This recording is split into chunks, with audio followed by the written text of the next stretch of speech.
jërë ngeen jëf mbokk yi bàyyi xel. Leral TV. amaan nañu mbégte teew fii ngir baaxee leen xabaar yi nga xam ne moo fi ruus comme ni ñu koy defee saa su ne xabaar tey dañ koy doole fële ca réewum Guinée équatoriale xam ngeen lu jëm ci mbirum Baltasar déggoon ngeen ko fan yëpp ñu ko doon waxtaanee loolu nag tax na réewum Guinée équatoriale yéene ba ñu am ngir fexe daal ba lu jëm ci ay caméra de surveillance ñu daal di koy monter ci bërëb yi nga xam ne moom mooy bërëbu liggéeyukaay fu ci mel ni bureau ministère yi ak li nga xam ne moom mooy directeur yi loolu nag ci télévision bu réew ma lañ ko daal di xam ne ni ki tey jële moom mii di Baltasar moomee nag bu ngeen fàttali ay mbiram daal di woon na fi jurub coow fan yi la ñu génn moom moomee nga xam ne moom mooy Baltasar Ebangui Angunga moom moomee nag nga xam ne ñu ngi ko doon wooyee Bello nekkoon directeur agence nationale de l'investigation financière moom moomee nag ginnaaw bi nga xam ne daal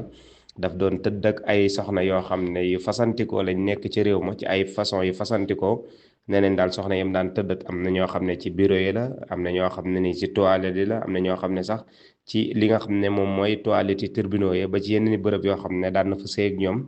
loolu nag tax na jamono ji réewum gi ñi nga xam ne moom mooy Guinée équatoriale ñu daal di signé ab contrat ak ñi nga xam ne mooy société chinoise bii di Huawei ngir rek ñu fexe ba lu jëm ci wàllum vidéo surveillance ñu daal di ko installé ci bërëbu liggéeyukaay yi nekkee foofee ci réew ma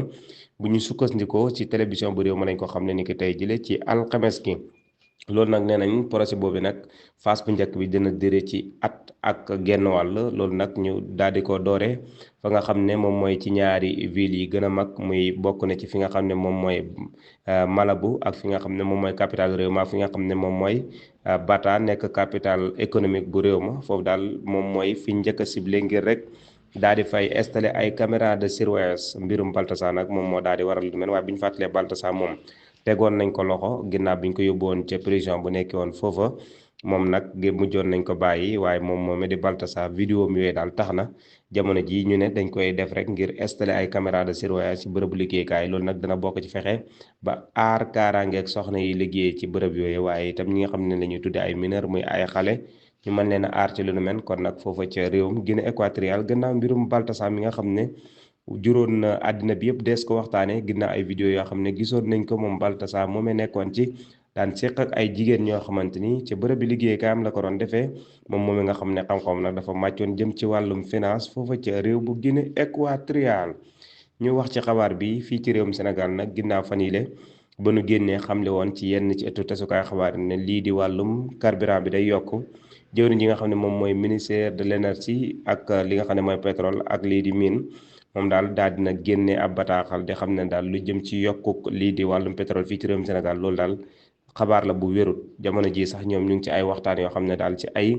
waxtaan yoo xam ne ñu ngi koy defal ngir fexe ba subvention bi ñu bëgg a subventionné lii di wàllum énergie bi fexe ba ñu mën koo wàññi am na bërëb yu ñu ciblé ngir rek lu jëm ci yooyu lee bërëb ñu mën a fexe daal ba wàññi courant gi waaye daal ñu ngi ciy waxtaan mboolem secteur yoo xam ne soxal na ministère bi nga xam ne moom lañ dénk wàllum pétrole ak énergie ak mine nga xam ne jëwriñ ja Birame Souleye Diop moo ko jiite tey di la génne ab bataaxal di communiqué nee nañ daal ñu ngi ci waxtaan te waxtaan ba sori na lool njort nañ ne fii ak i ay fan waxtaan boobu dana yemb te bu yembee danañ jébbal askan wi lu jëm ci boobule wàññiteeg énergie mooy lii di wàllum courant fii ci réewum Sénégal ginnaaw fan yi nag gisoon nañ ci ëttub tasukaay xabaar yi ñu doon xam ne daal fii Sénégal carburant bi day yokk kon jëwriñ ji ñu dénk wàllum pétrole ak énergie ak mine daal dina génne bataaxal weddi lool xam ne sax fekki fan yi néew wàllum courant moom fii ci Sénégal dina daal di wàññeeku ñu ngi leen di gërëm di leen sant di leen wax way leen di abonné di partager di bës lii di cloche notification bi dina tax lépp luñ dugal ci ay xabaar ngeen mën koy jot